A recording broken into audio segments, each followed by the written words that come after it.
The upcoming indie film Thrust follows two lovers, Aloe and Vera, living in a girl gang ruled dystopian society on a quest to kill Dirtbag Mike. Sounds like a real gem. My guest today is a screenwriter and director of said film. He is Victor Bonacore, and this is Slasher Sports Center. And I'm here to kill you. I am Dracula.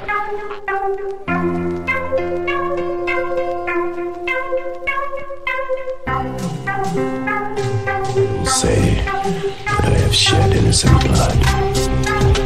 What's blood for, if not for shedding?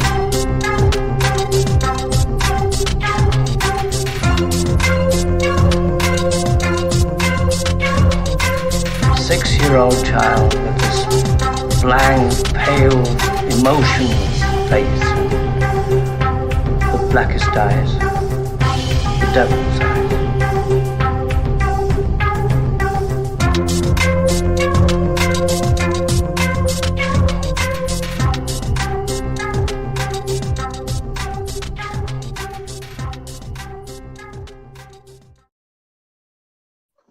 Vic Bonacore, welcome, my man. What is up? Still trying to get that. Same. Yeah, no, your angle's good. Your angle's not gonna miss. We were having a fun conversation before we went live, and it's oh yeah. Hey, listen, man, don't get that cat out of here. Whatever you do, come here, Phoebe. It's always a special occasion when the pets make an appearance. Absolutely. Always. Yeah, Phoebe. And I think it started with Karen Lamb. She's a crazy cat lady to begin with. She directed the that new Bring It On film. Oh, okay. Yeah, Bring It On, Cheer or Die was the name of wow. that. I actually think I did hear of that. Yeah. Yeah, and it's wild because there was never like even a possibility of me ever catching a Bring It On film. And all of a sudden they make the last one a slasher. And they reel me right back in, you know. Right. But Karen Lamb, I have a collection of like cheerleader movies from the 70s that are really cool. The swinging cheerleaders but that Bring It On, yeah, I don't think I've seen one of those. I don't know if those match up in content, but I'd like to check those out one day. Yeah, you know, when the kids are away. But yeah, she was on and her cat was making the appearance, and I said, you know what, to hell with it. Well, let's just do this. And then I had my friend Ben Johnson on, and his dog just started barking up a storm. And then all of a sudden, I've got some rodents here, and they started squeaking. And you've probably heard them in the last 3 or 4 episodes. So I'm just saying to hell with it. I'm not even going to try and correct it anymore. Pets are welcome here. Yeah, they're not only welcome, they're encouraged. Yes, I like that. Yeah, they're encouraged on this podcast. Now we are dealing with some freezing, but I can hear you loud and clear, so don't go bananas. Ladies and gentlemen, I'm here with Victor Bonacore, a very talented screenwriter, producer, director, actor, and I'm very happy to have you on. First, I guess we should talk about what's going on this week in horror, and that would be absolutely nothing. Yeah, it's a very slow week this week. I think the biggest news that we got was Monica Bellucci and Jenna Ortega joining the Beetlejuice 2 cast. Oh, wow. Yeah, and I didn't even know that was an actual go. That's crazy that they're actually doing that. Yeah, apparently, and I don't know. It feels like they're trying to shoehorn Jenna Ortega into everything now. Yeah, she's the it girl, I guess. She's the it girl, the Hollywood it girl, I guess, or like that. She's the one that all the teenage girls want to be, and all the teenage boys want to be with, right? I don't know. But she was in the new. I think the only thing I've ever seen her in is the 2 last Scream movies. She was in X. I don't know if you've seen Ty West X. Yeah, I did actually. I didn't care for it, but I liked Pearl. I didn't like X though. But I See, forgot she was in that too. I'm with you on that. I wasn't blown away by X. I didn't hate it. I didn't Yeah, love it. But Pearl, I was very much a fan of. I yeah. almost wish Pearl was a Pearl. standalone film. Yeah, I think it had a lot to do with like her helping to write the script, and it just kind of felt like it was like her vehicle, like, and she like took it, and yeah, she's incredible. And I think they wrote this over Skype during the Oh, really? pandemic. Oh, that makes sense. That's cool. Yeah, see, that's cool. Like, yeah, yeah. What else came out? I saw that Robert Rodriguez has a new movie out right now. But it's not horror. I just watched the trailer and there was like nothing about it that made me want to see it. So, do I keep freezing up or am I okay? You're freezing up a little bit, but audio's perfect. I haven't heard any hiccups there. All right. Sorry about that. My phone is No, really. don't worry one bit, man. That's this is just how we roll when it's live, Daddy. You know what I'm saying? I can The make a movie, show. but I can't get like a thing to work on my phone. You know, it's just crazy. It's weird. Well, listen, like if you worried that anything was going to go wrong, it can't get any more wrong now because Steve Morris is checking in just in time for that glorious intro. You're doggone right, man. Steve Morris has been actually a 2-time guest on Slasher Sports Cinema, very talented director himself. Oh, rumor has it Jenna won't be free for Scream 7 now because of her new projects. Well, thank goodness for that. Maybe they'll just scrap Scream 7 altogether. Just kidding, Steve. I know you like Scream, so I want to bust your balls a little bit. But yeah, Steve Morris is a very talented filmmaker himself, and hoping that we get some sort of project out of the Bad Apples writing. We're going to see how that goes. Keep us posted on Bad Apples, Steve.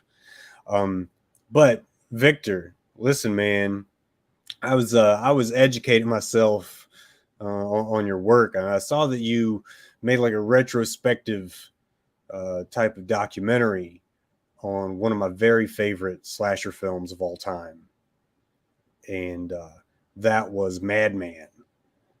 If I remember correctly, it was the year that I was born. Oh, I've lost him now, so we're going to get him back in here. Steve, or I'm sorry, Victor. Can you hear me? Am I back? Yeah, you're back. And you're back. Man, this sucks. I don't know what is going on my phone, but it listen. Hey, you're perfect, my friend. You are perfect. Well, sorry, everyone, there's nothing wrong I'm gonna whatsoever. keep tapping my phone so it doesn't go black. So Madman, I was working at Media Blasters, and I forgot how we got linked up with the producer of Madman, Gary Sales. I really forgot. I think he was trying to sell it to Media Blasters. I really don't remember. But somehow we got linked up with him, and me and this guy Dave that worked there, he just like asked us to make this retrospective documentary on it. Oh, you know what? Because Code Red put it out. That's how. Okay. Media Blasters used to put out Code Red's movies for them. Bill Olsen and Walt Olsen, R.I.P. So I became friendly with those guys, the Olsens. They were funny, entertaining guys, and they ran Code Red, and they were putting out Madman. And they're like, Victor, you live in Long Island, do you want to do a documentary on this? I was like, sure. So me and my buddy Dave did it, and it was awesome. That was like my first like documentary outside of college, or anything like that, or and it was fun. And because the guy that played Madman lives on Long Island, and that's like the Long Island horror movie. Like, there was only a few that in like the horror genre that were shot in Long Island that people know about, and I think it's like Madman and then Motel Hell that was shot on Long Island. And I mean, Amityville Horror. Motel Hell shot on Long Island. I did not realize that. Oh yeah. Yeah. And there's more, there's like underground stuff, but I think like, that level of horror, like that's the bigger stuff. And Madman, I loved it. I loved it as a kid. So that was cool. And the guy who plays him is this guy named Paul Ehlers. And he just like such like an endearing guy, like just loves the fact that he was this 80s slasher, and Monster, and cool guy, and the producer was cool. That was just a fun project, and I think it's like carried over to like all the other releases. It's been on like, I think the Vinegar Syndrome Blu-ray. I think it's on that too. I think, but We did a yeah. retrospective on, I don't want to say this podcast. It was not done on Slasher Sports Cinema. It was done on a previous project that I was on called Slashers and Screamers.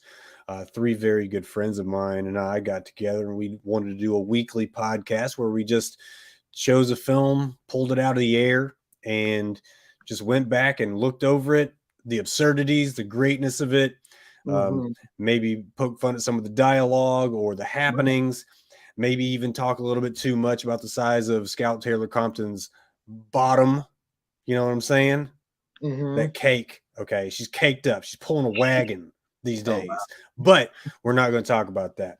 We might later off air, but we had a lot of fun with it. And my guy, the Memphis Maniac Rick, he pulled out Madman, and we talked about this film, and I have so much fun talking about this film because first it opens up in a way that completely sets the tone for what scares you as a kid. And we're talking about the campfire story. Okay. The campfire story with a narrator like you had Newman, what was his first name? Max Newman. Does that sound right? Maybe. Yeah, sure. We're gonna go with that. That's what we're gonna go with until I correct myself in the comments here. But yeah, the narrator was perfect. You had that dork singing that little spooky song around the fire. You had the scene where they're just spinning in the hot tub for no reason. Yeah. That was the most awkward lovemaking scene ever made in the history of lovemaking scenes. Okay. And that goes for low budget porn too. It was the most awkward thing ever, but it made the film what it was, you know? Yeah. And it kind of broke some of the norms. First of all, there was no final girl. Sorry, there goes my camera. No, it's all good. There was no final girl in this film. And that's what makes it kind of crazy, because it was at a time when you had Jamie Lee Curtis, you had the Friday the 13th final girls, you had Marilyn Burns from Texas Chainsaw. You had the final girl was kind of on the upswing, and Madman just said to hell with it. Fuck that. We're not having a final girl. Yeah. All the women are dying here. So, like, it's, as far as your experience, I mean, tell me about directing this documentary. You talked to Paul Ehlers. He's a sweetheart. Who else did you get to talk to on this thing? A lot of the cast. One of the interesting guys, I think his name is Michael Sullivan. He's played Dippy in it, like a little side character in Madman, and he was cool because we got to go to his apartment and he made all these like crazy sculptures, and he was in one of the Robert Downey Sr. movies, Greaser's Palace. So he just had like a weird little filmography, just like a weird New York guy, and really cool, funny. And yeah, he had all these weird sculptures in his apartment that were going to be in the Museum of Sex like that week or something. And some of the other actresses, and I'm trying to think who else. Man, it's been a long time. Madman, Gary. And then we had other people do interviews. Like I'd reached out to like, I think the dude from like CKY did an interview, but I didn't do it. Like we just like reached out. We're like, hey, can you do this on your own time or something?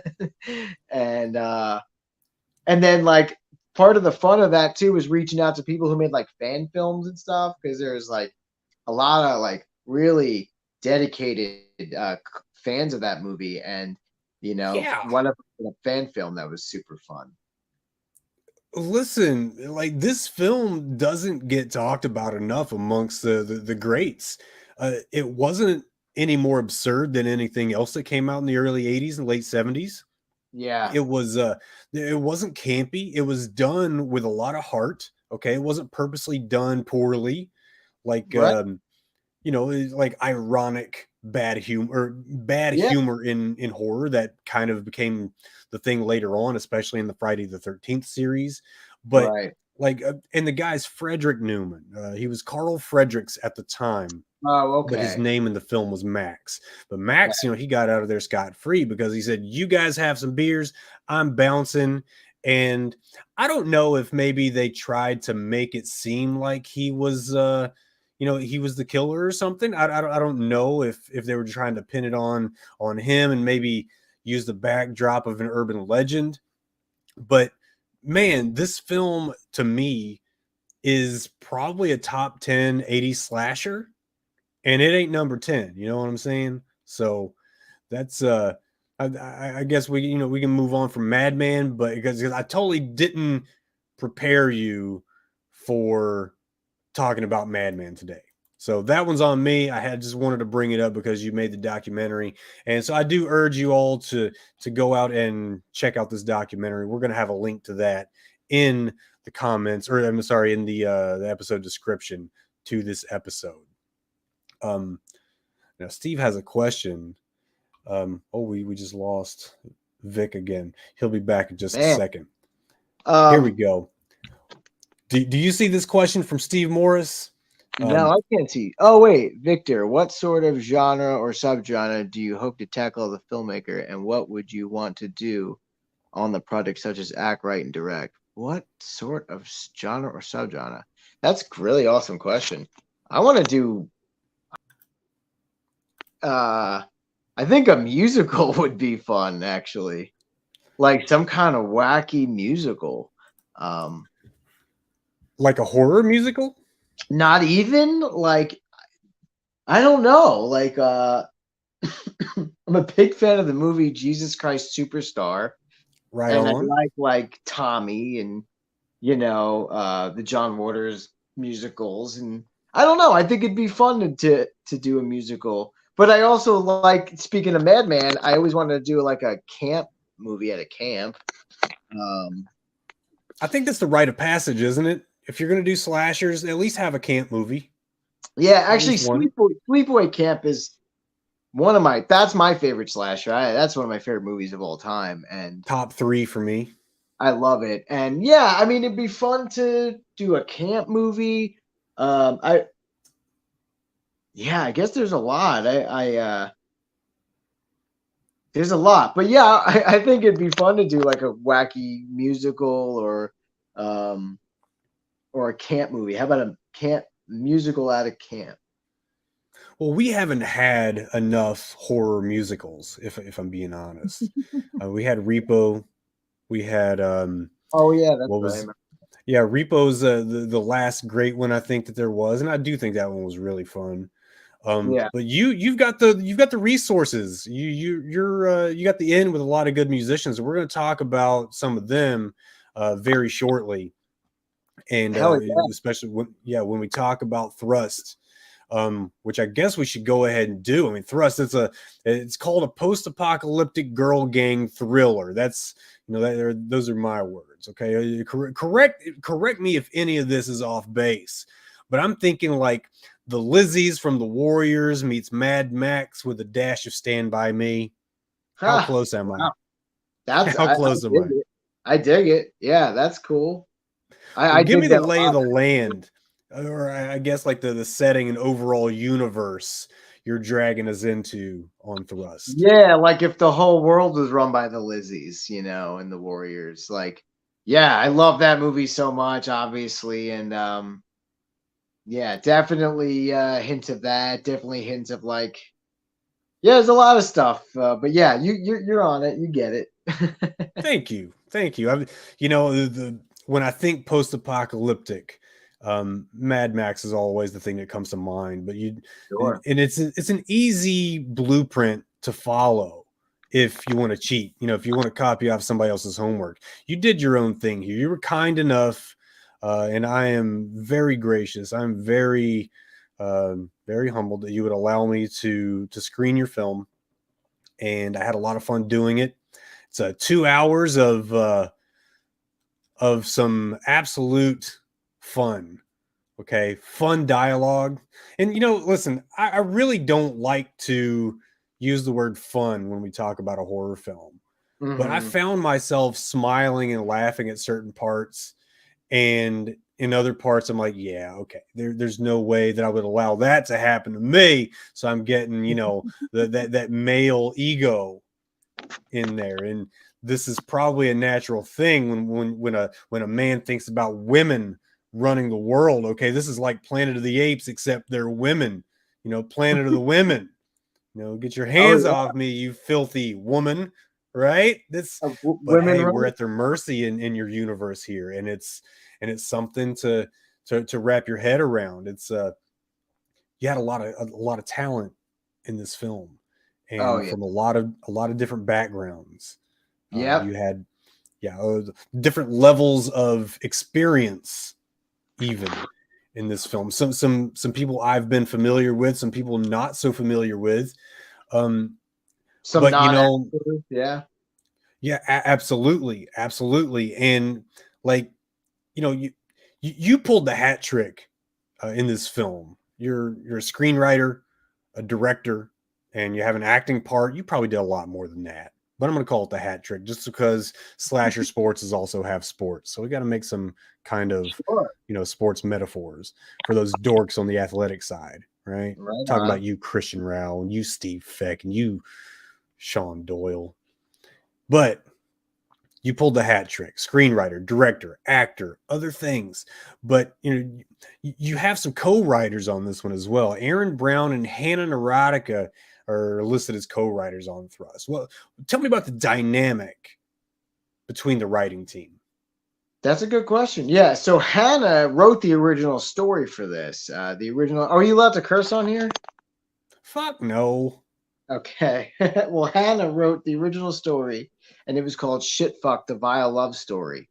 And she had interviewed me on her show like 13 years ago, something like that. And she had a cool radio show called Axpoon Radio.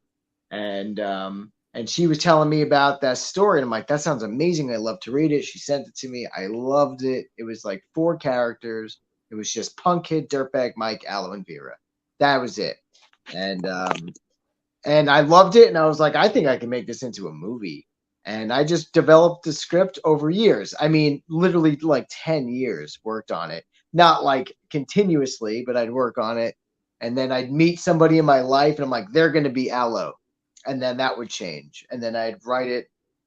That's how I write sometimes. I meet people and I'm like, and they won't even know it, but I'm like basing a character on the script off them. And that's how it happens a lot of the times. And then eventually just wrote. So I wrote the script, Thrust. I changed it to Thrust, and that was a band that my sister was in back in the day. It was like an all-female punk band in New York, and they were so good. And I remember being a kid and making Thrust shirts with them, and like DIY shirts. And I just thought it was a cool name. I was like, that's just a good title for a movie. And then Aaron came around and we started making movies together. We've known each other for a long time, and we're like, let's make some movies. Let's do a feature. And so she's a very good writer. She's very articulate. She's very smart, very well worded. So she kind of went through my script and she's like, listen, you're making this feminist movie, but there is a bit of a male gaze over it. She's like, it's just there. So she went You can't through it. change it. Yeah, Yeah. like, and it was very good. I was very, happy for that because I didn't, yeah. So she kind of went through it and added stuff and made suggestions, took stuff out, and then it went through like 3 or 4 versions from there. And until we got it to where we were happy, and we got to a point where we're happy. And I mean, that stuff was even changing while we were shooting, but yeah, that was basically the writing process, and it was fun. I'd never done that before like that. Like we wrote a lot together, and yeah, it was cool. I'm very happy with the final product. Where it ended So up. Aaron provided a lot of perspective, A lot of and, perspective, and a and lot of like alternate like ideas, and like maybe the character would do this, and stuff like that. And then we were able to flesh stuff out better, and yeah. That's Yeah, why it yeah. takes a village, man. Like making a movie's like raising a kid. It takes a village, right? Making movies is like probably the most collaborative thing you can do. You know, it takes so many people to make something like that happen. You know, it really does. It really does. I think it may have even been Steve Morris that I stole that from. That making a movie is like raising a kid. It takes a village. I Yeah. could be wrong, Steve. I'm taking credit for it unless you chime in with something. But this is though this is a woman-led dystopian future. First, you got to tell me about who I guess I shudder to call him the bad guy. But Dirtbag Mike, he's the guy. Oh, And he's the bad there he guy. is. See, okay, I can't take credit Yeah. now. Steve says I do say it all the time. Okay, well, bless you, Steve. I stole it for that amount of time. That amount of time. It's yours again. But it's true. It does take a village.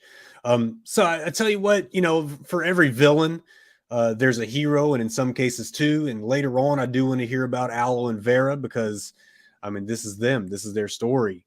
But tell me about our dirty no gooder dirtbag Mike. Yeah. Like about the actor or the Both character? the Okay. character and the actor. Well, I wanted him to be the most despicable human ever. Basically, Dirtbag Mike is like, so women are lady gangs are running the world, and on this post-apocalyptic landscape, men have just destroyed everything to the point where like they're big, they're scarce, and the ones that are left are slaves, but they're like I think I'm trying to show the ladies treating their slaves way better than we would do than males would treat lady slaves or have in the past. They're just like Sure. play some songs and let you'll be our little in a wrestling match where you're gonna be our wrestling buddy basically But Dirtbag Mike is the last scumbag alive, and he's locked up in this like hospital / prison, and he gets out and he's on a warpath, and that's it. And he's the last scumbag alive, like the last bit of pure, gross, dirt ball. And he's got to get gone. And it's up to Aloe and Vera to do that. And the guy that played him is a good buddy of mine named Mike Shoshanovich, also a independent exploitation filmmaker. Came up on Long Island. Yeah, love the dude. He's a solid actor, knows the game. I always thought he'd be perfect. He was always going to be the bad guy for a really, really long time, and he was just perfect. And he grew his hair out all gross for me, and yeah, we went. It was fun. He was the perfect guy to play that role, and I'm glad he did. Yeah. And he's good with other actors too, and because he's a director himself, like I said, he knows the game, so he was down for anything. Well, let me just tell you, viewers, listeners, you're gonna hate him in the best way possible. Yeah. In the best way possible. So, all right, now I need to know about aloe vera, and I'm not talking about the active ingredients in my flaky skin listeners' favorite lotion. All right, I'm talking about the baby faces in this tale. Take it away, Vic. Tell me about aloe vera. Aloe and Vera are heroes of the apocalypse. They are, they're from a gang called the Punk Boys, and they kind of just sit around smoking weed all day, listening to good music, and they got word, and they're totally in love. They're best friends. They're lovers. They got this perfect relationship, and they're just coasting out in the apocalypse. Getting high, hanging out, but Dirtbag Mike's out to disrupt everything. So they're like, we got to take matters into our own hands, and they go out and go on this journey together.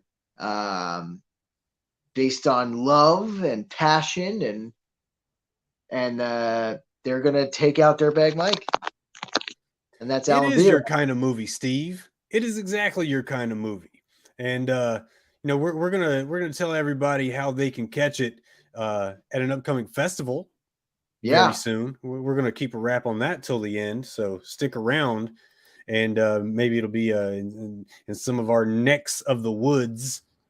But you know, Ronnie Jonah's in this film, and you know, Oh yeah. she's been involved, and well, shit, may even still be involved in pro wrestling. So you know, her role is pretty naturally played, I guess.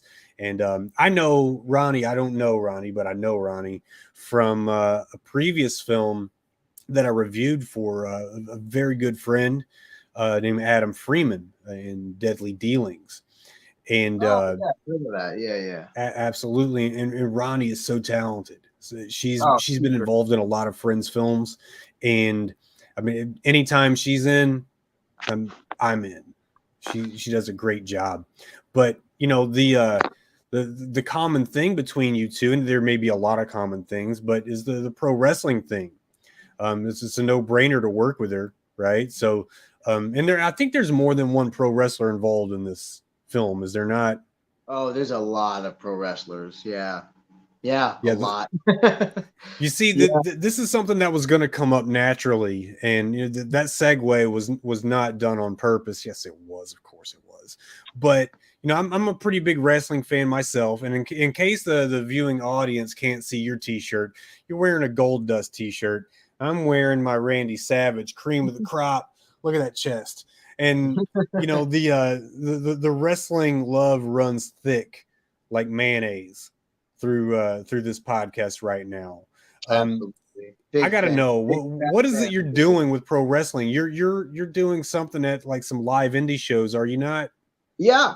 Yeah, I actually when I moved out to Dayton area, I got into filming some wrestling.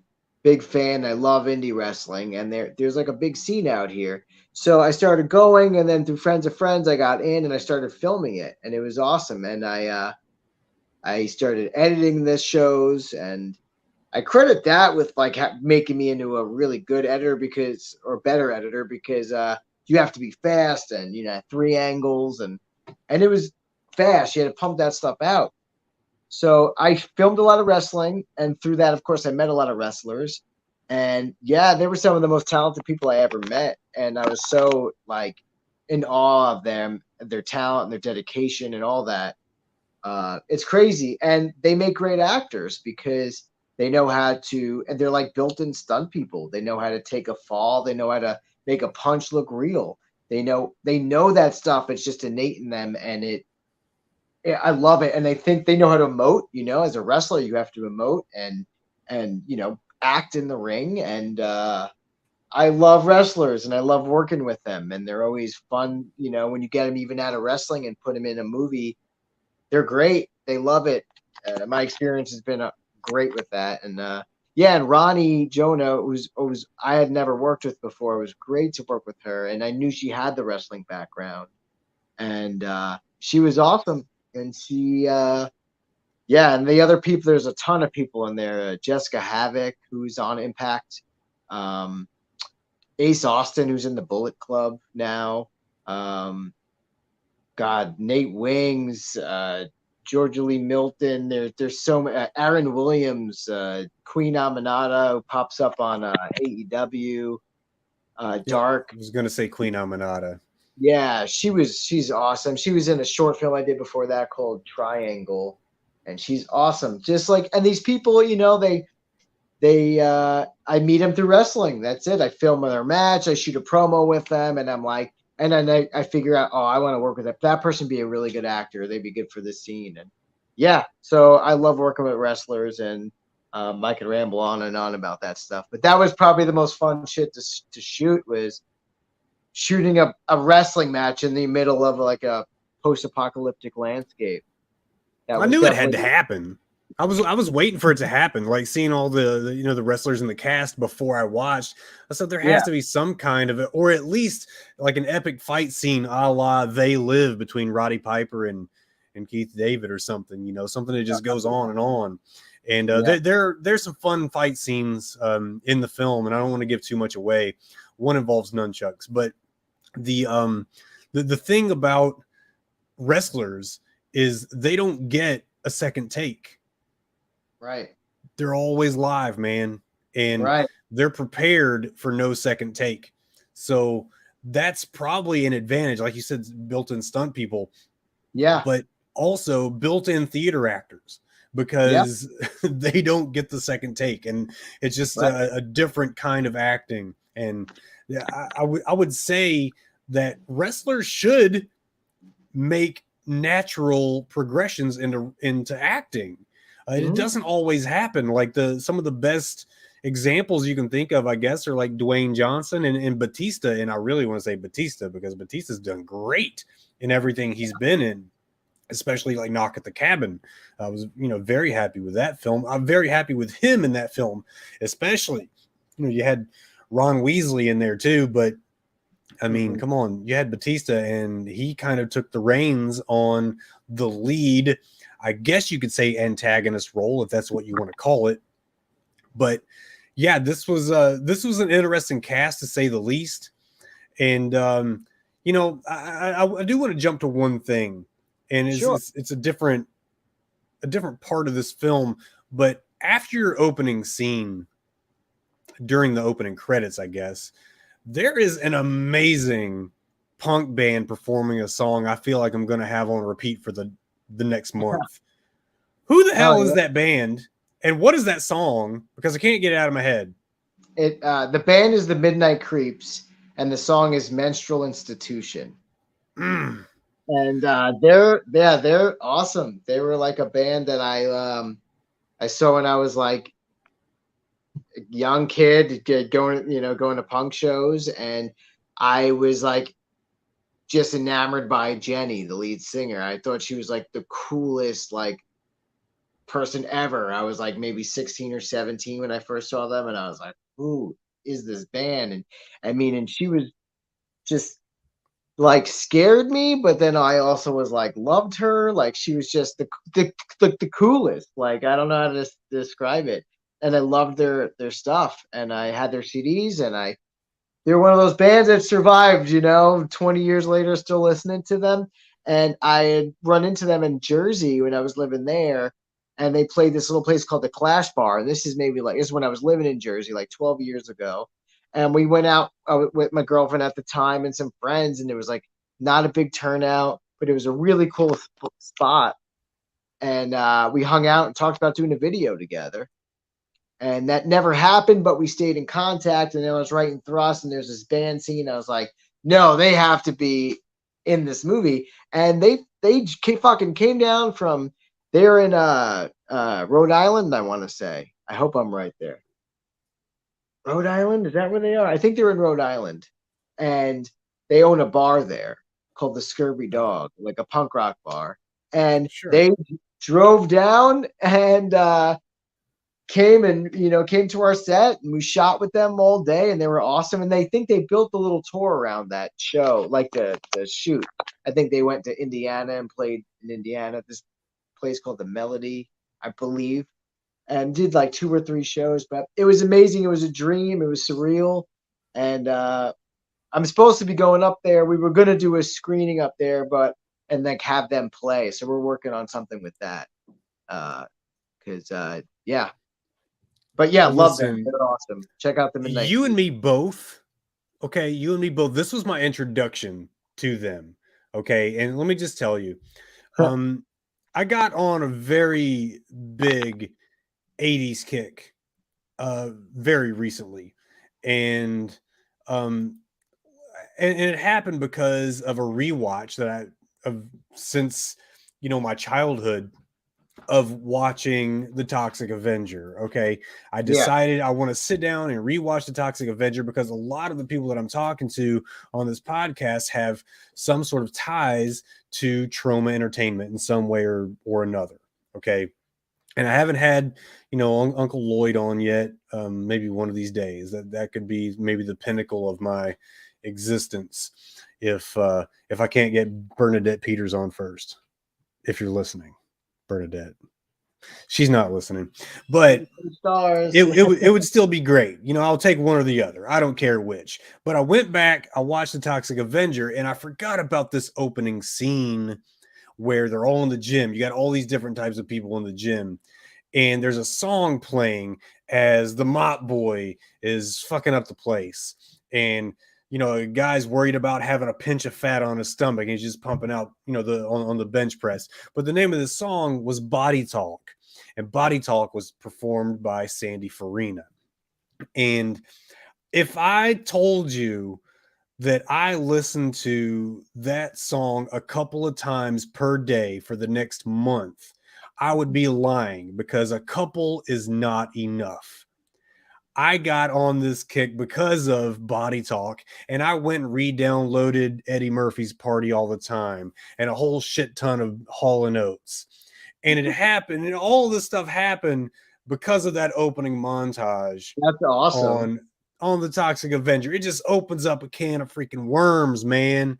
And I think that's what this band is going to do for me, because I haven't listened to near enough punk in my last probably 10 or 15 years since so this gets you back into it. This pulls just get me back into it little by little, and maybe I can find something new because of these guys. But there's inspiration because of the opening, not the opening montage, but at least the opening credits, music in this film. But all credit's going to go to them. And you know what? We're probably going to have to just put a link to their music or something in the episode description here, because they were badass. Yeah, they're great.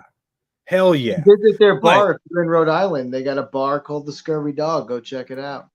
Yeah, if you're in Rhode Island or nearby, and if you're in any surrounding state, you're nearby, because Rhode Island's itty bitty.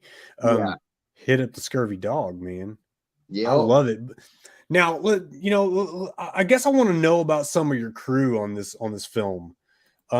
Sure. Because I happen to think that an unsung hero here might be Betania Grant. Oh, hell yeah. Oddly, you said that. That's great that you said that. Today is her birthday. Happy birthday, Betania Grant. Happy birthday, Betania. That's awesome. That's awesome. Because yes, you're right. 100%. That's wild. I didn't know it was her birthday.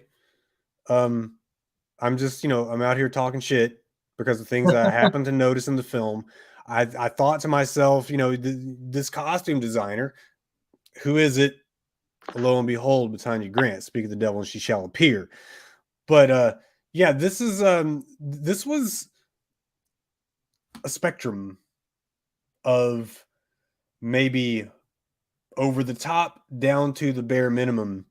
You got a guy running around in a skivvies and a white tee, all the way up to what looks like a road warrior costume almost, and everything in between. And I think Betania's work was cut out for her, and I think that deserves a round of applause right there. So had you worked with Betania beforehand? Yeah, I did actually. I've known Betania. I know her and her husband, Scott Gabby. He's actually the editor of Ultraviolet magazine. And I'd worked with both of them through Jim Van Bever. She's in Gator Green, Jim's short film that we all worked on, and she's in my documentary. So I've known her, but I'd actually never made anything and had her work on my thing. And her costume work is amazing. She owns a shop in Florida. She's just so talented and sweet. And I asked her if she'd do the costumes, and she was down and killed Linnea's costume. And let me tell you something about Betania too. We're shooting in the Poconos, Linnea's scenes, the first stuff we're shooting for Thrust. And we drive up there. Everything else was shot in Dayton, but we had to go to Linnea because Linnea had the small gap where we could film with her. So we drive up to the Poconos. My buddy Jimmy Screamer Claus lives up there. We go to his house, and Betania was sending the stuff in the mail. She was sending the costume in the mail, and I think it was getting shipped there. I forgot what the whole plan was, but then it was like a hurricane. There was some kind of weather shit. And she ended up flying up and getting a flight and flying into the Poconos. And I drive all night. I get to the Poconos and I pick her up at the airport. And it was just a wild ride. Nobody slept. we got to the poker because the times kept changing because it was like a thunderstorm or hurricane. It was crazy weather. So we had literally like a small gap to shoot, and we did it. And Batania was helping with makeup on top of the costume stuff. And all of her costume stuff just fit perfectly. Anytime an actress put it on, it was like, so from the beginning she was involved because we'd be like, oh, like Ronnie's outfit, she made that. And I was like, we need something so like I would explain it to her and she would just make it. She like made it from scratch. And then, when Ronnie tried it on, they'd never met before. Like Batania just like I had them talk. Like Batania would get their measurements.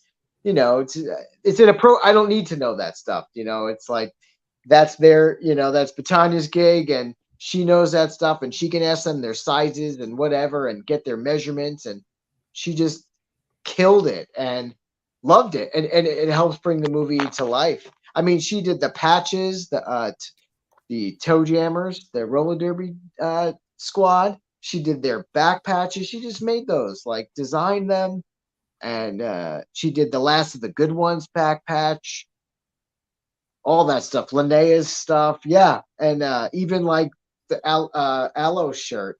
That's a band, my friend's band, but then she dirtied it up and made it perfect. And a lot goes out to Batania and her costume work and just her dedication. Yeah, killer. Thank you for pointing that out because Batania rules. I'm glad it brought that out of you, because as you were talking, I went on and sent Batania a friend request and left a happy birthday message on the last photo that I was allowed to because Nice. of the friend status isn't accepted yet. So I had to find like the nearest to today. So I just hit the happy birthday message. That's great. Perfect. Somebody else you worked with, Bryce Logan, in this film. He's a talented writer himself, but he was your sound guy in this one. And I don't know enough about film sound to know who's doing what. I can tell you that some sound effects in this film sounded a little too real.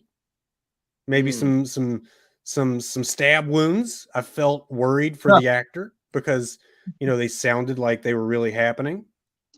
And I don't want to another cannibal Holocaust situation happening here to where you're going to get arrested and tried for murder. And you'll have to pull any of these people out of hiding in a year just to get exonerated. But who's your sound guy that worked on, I guess, the music and the sound effects? Maybe your Foley grips are different people. What was the sound department? How was that structured in this film? Just one dude. It was just Bryce with a boom mic and headphones, and that was the sound department. That's it, literally. And he had a device. We had a Zoom thing, or like we had, the audio went into something. So that was our sound department. And then all the Foley and sound effects later was just me and the DP, and a lot of me just, we'd either do it ourselves or I have like a bunch of CDs that have sound effects on them and mixing and matching. And then I had friends that were already doing, like some of the guys that did the score, actually, the Dirty Clean or even Mike Hunchback, like they did songs for the movie, but they would add sound effects in kind of too. So we worked on that stuff for a while. Like when the movie was done, Picture Lock, we spent probably about 2 months. Maybe I'm exaggerating, but it felt like it, like doing sound effect stuff and like making sure there was I even remember there was a scene with Scary Mary character, and she takes like a marker and she signs somebody and she throws it and it lands in like this tin thing. And I remember even doing the sound effects for like the marker falling in the tin thing. And I was like, I wanted to make sure it was like, a solid full sound. I wanted it to feel, I don't know, as much as a real movie as possible. And, and I wanted it to look and sound good. Because, sorry. Yeah. No. Carry on. Please do. Yeah. No, I was just saying, like, if your movie looks and sounds good, I don't know, that's big, I think I just took extra care on this movie. It's my first real feature, besides the documentary stuff, like, and I just wanted to make sure it was as good as we can make it. I don't know. That sounds corny, but that's No, it's definitely not corny. Oh, here he is, the guy I was just talking about. We'll leave this out. Rao report, Christian Rao, love it, Victor. Let's go. Yeah, that's my guy. Okay, that's my tag team partner. This is my tag team partner from Slasher Sports. We started this thing. Feels like a couple of years ago, could have been longer. Just a duck pulling a truck. It's going to get there eventually. But we're doing it, man. He's holding down. He's one of the sports dorks I was talking about. Okay. Okay. Well, yeah. So we'll keep that mum right now until he goes. But Christian, I couldn't do this without him. He's one of my best friends in the world, and I will never, ever, ever tell him that to his face. So, yeah. Thank you for chiming in, Christian. Good to see you, I guess.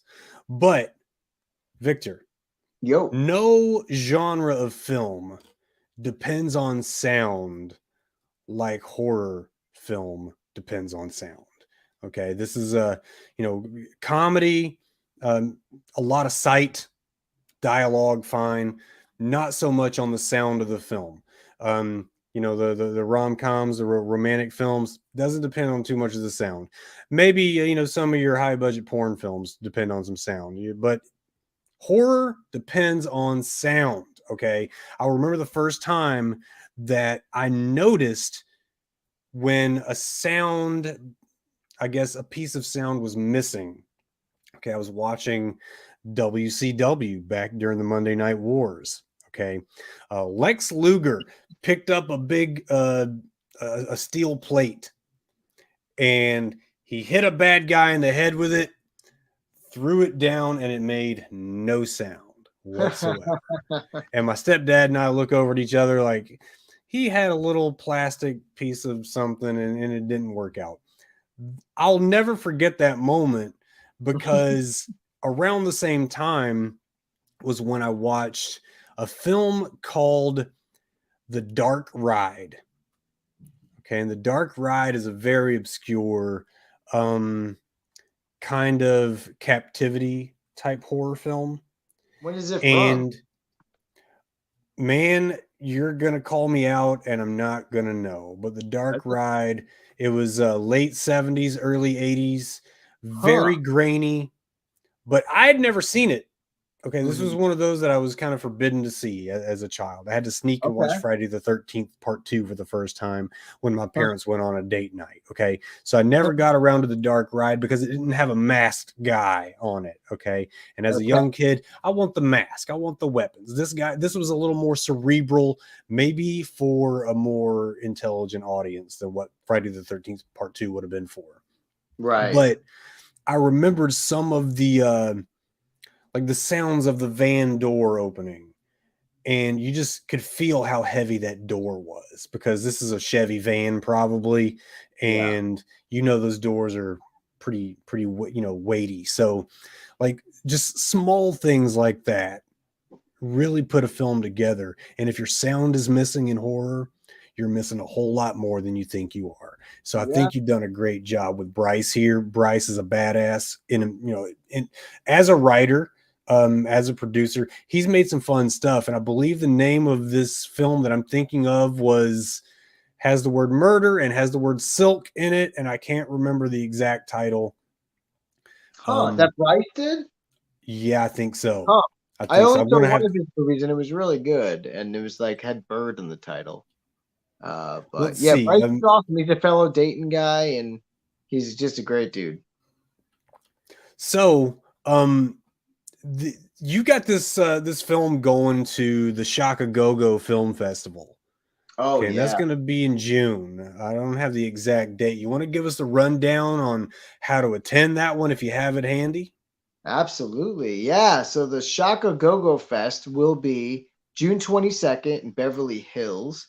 It is the West Coast premiere of Thrust, and it's had 10 screenings, and then it came out on Blu-ray. And although it is out on Blu-ray, limited editions are getting near the 200 mark out of 1,000. So they're getting down there. and but it's still like nothing like seeing it in the theater, and just part of this fest is awesome. And what's cool about it too is they only pick 3 features, and 2 of the other ones are like older films, and it's like a perfect place. Like the, I mean, like where Thrust is, it's Chopping Mall with Jim Wynorski there introducing it, the director, and then it's Thrust, and then me and Linnea are going to be there and introducing it, and then capping it off is Blackula with the director William Crane there, and I'm like, Bill this Crane, is like, hell yeah. yeah, like I want to live somewhere between Blackula and Chopping Mall, and like And that's you are. and I feel like that's where Thrust lives, and I'm like, yeah, this is fantastic, and I'm excited. And Linnea's been one of my best friends forever, and I'm going out. I couldn't afford it, but I put my tickets on fucking layaway, and I'm going there, and I'm excited. And Shako Go-Go, I'm really excited. Those the people putting that on are super cool, and they believed in Thrust. And there's short films playing too that day, and Brink Stevens is going to be there presenting one of them. And yeah, it's at a theater called the Lumiere Theater. Maybe I'm saying that wrong, in Beverly Hills. June 22nd. Yeah, come out. It's going to be awesome. The Shaka June Go. 22nd. Be there, be square. We're going to try to have a link in the episode description for that as well. And it's Murder in Black Satin, the film that's coming up that he wrote, that Bryce wrote. Yeah, Cool. and to me it felt like maybe this is my head going crazy because I'm such a sucker for the noir style detective, going all the way back to, Dragnet, to maybe the Hercule Poirot films. Very big fan of those. When I saw, your cast and crew in this film, I wanted to look into each and everybody if time allowed. And, Bryce really caught my eye. And I said, let me see what he's doing, because he's not only doing sound, he's writing films. And Murder in Black Satin's the one that caught my attention. Yeah, and, he's a filmmaker. He went to Wright State, and he's still making stuff. And yeah, Bryce is awesome. Yeah, Elbert Smith is directing this one apparently, and he just wrote Elbert Smith. Yeah. Well, he's directing it. He's Children of the Way, Anti-Zombie Force, and the Scarlet Agency are what he's known for. And again, these are guys that are up and coming dudes, and I mean, we could learn a lot from what these guys are doing as young filmmakers, as much as, we can learn from the 20-year vets, and yeah, I'm really looking forward to what you're doing here, man. And I'm really happy that, the Beverly Hills Con is going to be happening. Shaka Go-Go is going to be off the chain, especially if you're sandwiched between Chopping Mall and Blackula. I got to review Blackula with James Alexander, man. He's a New York comedian out of Queens. I've promised him. So I was born in Queens. You're born in Queens? Well, you might know James Alexander. All right. He's actually, I think he's originally from Texas, but he's been in New York for a very long time. He was actually on our review of the original Friday the 13th. He's such a fun guy. He's a hilarious guy. I wish he'd get back out on the club circuit, but he said, listen, man, I'm not risking COVID for a gig that's going to pay me in drink tickets. So I said, okay, fair enough. But he's I got to get him back on here and review Blackula. He's a great guy. Blackula, it's amazing. I love it, and I'm excited about that. And super stoked. It's cool because I haven't been to a fest just with Linnea. Not that I was, as many people as can make a festival or a screening is amazing, and it's cool. A lot of the cast has, and I got to give it up. Allison Egan, who played Vera, the co-lead, co-star. She's awesome, and she made it to the Long Island screening. She came to Pittsburgh, so I got to give a shout out to Allison, and she's going to be the lead in my next movie, actually. So, looking forward to that. Yeah. Listen, man, I've kept you long enough, so before we slide into the gag reels, tell me, how can we help your film blow up, man? Outside of Beverly Hills, what can we do as viewers, as consumers? Well, what can we do? So it is currently out on Blu-ray through a company called Culture Shock Releasing. Great company, and they're one of the partner labels with Vinegar Syndrome, and very happy with it.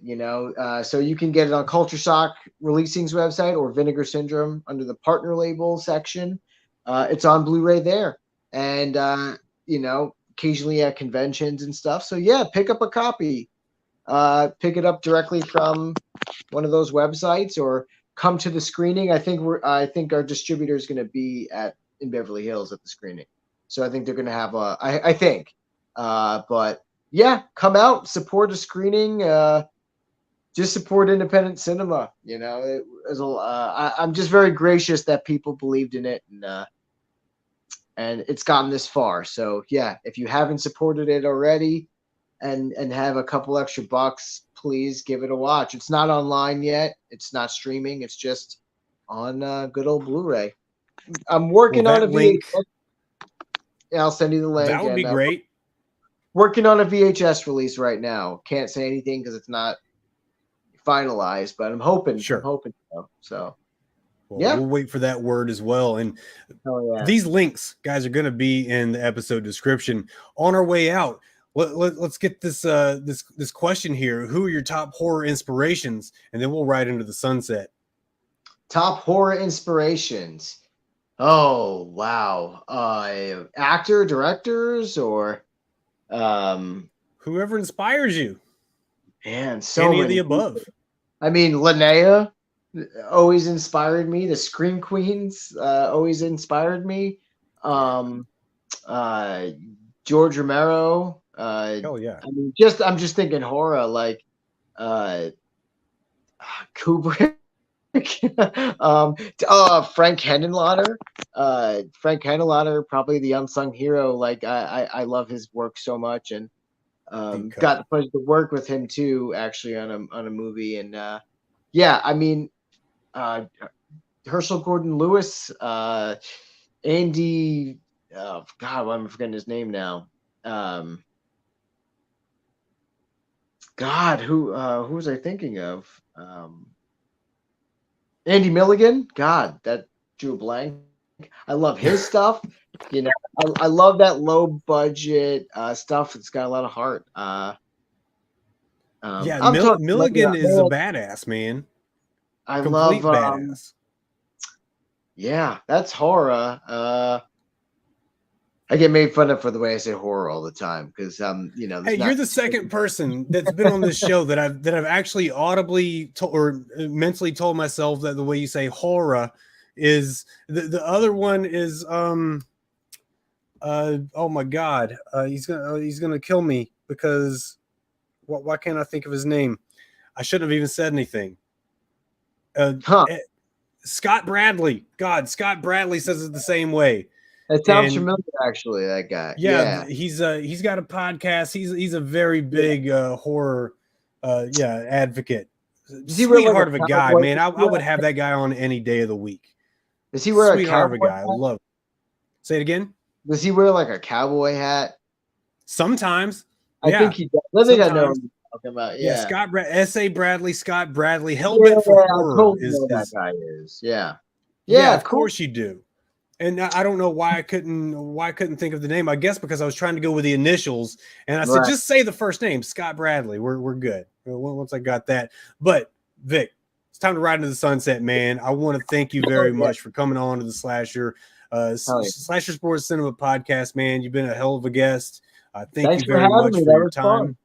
Yeah, it absolutely was. You're welcome back anytime. But that is going to do it for this episode of Slasher Sports Cinema. Make sure to check out the other shows in the Slasher Sports family. That's Suki's Honeydew Project, Slasher U, the OK Baseball podcast, and then come back next week to Slasher Sports Cinema. I'm going to be joined by a gal whose name you've heard a lot on this show. She's Dixie Gertz, and she's going to be telling us about some sweet projects she's got going on. So she's in Thrust. She is in Thrust, and we didn't even talk about her because, listen, she gets more play on this show than I do. She's more beloved on this show than I am. Okay, and I'm completely fine with it. Okay, because a lot of my guests they're not here if she doesn't facilitate it. I appreciate Dixie with everything I have. Nah, Okay, she's well, I should just give her a producer credit to this show. I don't know that she would want it ruining her reputation though. But for Victor Bonacore, I am Billy Graves, and I wish you all to be victorious in all you do, and may you drink the blood of your enemies from the skulls of their children.